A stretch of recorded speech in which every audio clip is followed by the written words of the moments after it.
গণপরিবহনে উৎসাহ দিতে অনেক শহরই এই পরিষেবা বিনামূল্যে দেবার চেষ্টা করছে, যাতে আরও বেশি সংখ্যক মানুষ নিজস্ব গাড়ি ব্যবহার করা থেকে বিরত থাকেন। কিন্তু এই ব্যবস্থা আদৌ কতটা কার্যকরী? 2012 সাল এস্তোনিয়ার রাজধানী তালিনের রাস্তায় গাড়ির ভিড় ক্রমেই বাড়ছিল। স্থানীয় সরকার বাসিন্দাদের কাছে জানতে চাইল তারা বিনামূল্যে গণপরিবহনে চড়তে আগ্রহী কিনা। জবাব আসলো ইতিবাচক। এরপর চালু হলো বিনামূল্যে গণপরিবহন। 2013 সাল থেকে শহরটিতে বাসিন্দারা বিনা টিকিটে ট্রাম ও বাসে চড়তে পারেন। তাতে কি শহরের যানজট কমেছে? বাসগুলো আগের থেকে বেশি ভর্তি, কিন্তু অন্যান্য পরিবহনের তুলনায় গণপরিবহন ব্যবহারের হার কমে গিয়েছে। প্রকৃতপক্ষে গণপরিবহনে যাত্রীর সংখ্যা ব্যাপকভাবে কমে 42% থেকে প্রায় 30% নেমে এসেছে। একই সময়ে ব্যক্তিগত গাড়ির ব্যবহার প্রায় 5% বেড়েছে। বিনামূল্যে গণপরিবহন থাকা সত্ত্বেও মানুষ ব্যক্তিগত গাড়ি বেশি ব্যবহার করেছে। তাহলে অন্য কি দিয়ে মানুষকে গাড়ির বদলে গণপরিবহন ব্যবহারে রাজি করানো যাবে? তালিনের পর আরও কিছু শহর ও দেশও খরচ তুলে দিয়ে বা হ্রাস করে মানুষকে গণপরিবহন ব্যবহারে আগ্রহী করতে চেয়েছে। এর মধ্যে আছে লুক্সেমবুর্গ, মাল্টা দ্বীপ, কানসাস সিটি এবং আলবুকার্ক। তাদের অভিজ্ঞতাও তালিনের মতোই হয়েছে। যারা এরই মধ্যে গণপরিবহন ব্যবহার করতেন, তারা এখন আরও বেশি করে তা ব্যবহার করছেন, বেশি সংখ্যক যাত্রা করছেন। কিছু ক্ষেত্রে আগে যেখানে মানুষ হেঁটে বা সাইকেলে যেত, এখন সেখানেও তারা বাসে করে যাচ্ছে। কিন্তু ব্যক্তিগত গাড়ির ব্যবহার বন্ধ করেছেন অল্প সংখ্যক মানুষ।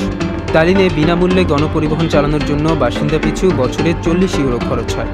পর্যাপ্ত গণপরিবহন না থাকলে এবং পরিবহন ব্যবস্থা সংযুক্ত না হলে বাসিন্দারা গণপরিবহন ব্যবহারে আগ্রহী হবেন না।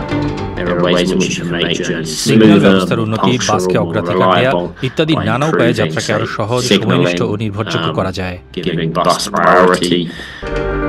কিছু শহর তাদের গণপরিবহন ব্যবস্থা উন্নত করতে কঠোর পরিশ্রম করছে। তেমনি এক শহর ইন্দোনেশিয়ার রাজধানী জাকার্তা। এখানে প্রায় 1,10,00,000 মানুষের বসবাস। রয়েছে প্রায় 40 লক্ষ গাড়ি, 1,70,00,000 মোটরসাইকেল। মানুষ যানজটে ঘন্টার পর ঘন্টা কাটায়। বাতাস মারাত্মকভাবে দূষিত। তবে শহরটি গণপরিবহনেও ব্যাপক বিনিয়োগ করেছে। এখানে কোথাও যেতে কত সময় লাগে তা যাচাই করা যাক। বাড়ির 500 মিটারের মধ্যে আপনি বিনামূল্যে যাওয়া যাবে এমন মিনি বাসের স্টপ পাবেন, যা মাইক্রো ট্রান্স নেটওয়ার্কের অংশ। এটি আপনাকে একটি বাস স্টেশনে নিয়ে যাবে। সেখান থেকে আপনি বাসে উঠবেন, যা যানজটে থাকা গাড়িগুলোকে পাশ কাটিয়ে আলাদা লেনে চলে। পুরো যাত্রার খরচ মাত্র 3,500 রুপিয়া, যা ছোট এক বোতল জলের দামের সমান। বাসটি শীতাতপ নিয়ন্ত্রিত, আরামদায়ক। সার্ভিস স্টাফের পাশাপাশি নারীদের জন্য আলাদা ব্যবস্থা রাখা হয়েছে। আবার শুধু নারীদের জন্য নির্দিষ্ট এই গোলাপি বাসও রয়েছে। BRT অর্থাৎ bus rapid transit Latin America ও এশিয়ার বড় শহরগুলিতে জনপ্রিয় হয়ে উঠছে। জাকার্তায় সবচেয়ে বড় নেটওয়ার্ক রয়েছে। 250 কিলোমিটারেরও বেশি বিস্তৃত 14টি করিডোর নিয়ে এই ব্যবস্থা গঠিত। এর নাম ট্রান্স জাকার্তা। BRT এর মূল মন্ত্র হলো সড়কে বেশি বাসকে জায়গা করে দেয়া। এভাবে নতুন পরিকাঠামো কম তৈরি করেই বাসকে দ্রুত ও নির্ভরযোগ্য যানে পরিণত করা যায়।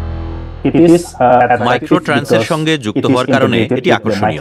এটি মিনি বাস বা মাঝারি আকারের বাসের সঙ্গে যুক্ত। আমরা একে প্রথম মাইল ও শেষ মাইল সংযোগ বলি। গণপরিবহনকে মানুষের কাছে নিয়ে যাওয়ার জন্য প্রথম ও শেষ মাইলের এই সংযোগ অত্যন্ত গুরুত্বপূর্ণ।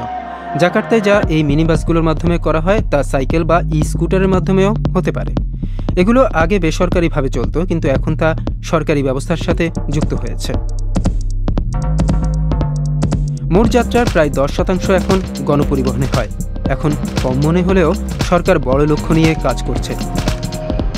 2030 সালের মধ্যে এই সংখ্যাটি 6 গুণ বাড়ানোর লক্ষ্য নির্ধারণ করা হয়েছে। অর্থাৎ জাকার্তা নাগরিকদের চাহিদাকে ভালোভাবেই গুরুত্ব দিচ্ছে।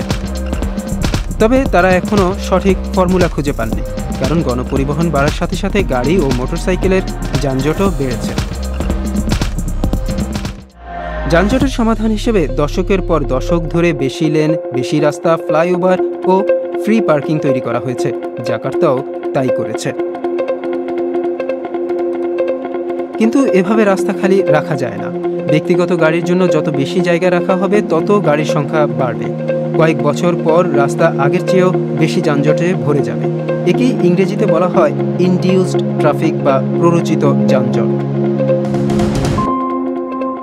ব্যক্তিগত যান কমাতে চাইলে উল্টোটা করতে হবে। ব্যক্তিগত গাড়ি চালানোকে ব্যয়বহুল ও অসুবিধাজনক করতে হবে। সবচেয়ে সহজ উপায় হলো খরচ বাড়ানো। যেমন 2025 সাল থেকে এস্তোনিয়ার গাড়ির মালিকদের উপর 2 ধরনের কর বসানো হয়েছে, একবার গাড়ি কিনতে আরেকবার ব্যবহার করতে। লন্ডনে একটি বিশেষ এলাকা নির্ধারণ করা হয়েছে, দিনের বেলায় সেখানে ঢুকলে 15 পাউন্ড দিতে হয়। ফলে গাড়ি চলাচল উল্লেখযোগ্যভাবে কমেছে আর বাস ও মেট্রোর ব্যবহার বেড়েছে। তবে শুধু গাড়ি চালানোকে ব্যয়বহুল করলে দরিদ্র মানুষদের উপর বেশি চাপ পড়তে পারে, তাই অন্য বিকল্পও আছে। অর্থনৈতিক চাপ সৃষ্টি করবে না তেমন পদক্ষেপও নেওয়া যায়।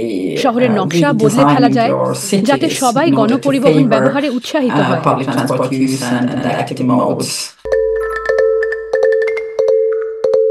জাকার্তাও এখন নতুন করে এমনই একটি এলাকার পরিকল্পনা করছে যেখানে হাজার হাজার পার্কিং স্পেস রয়েছে।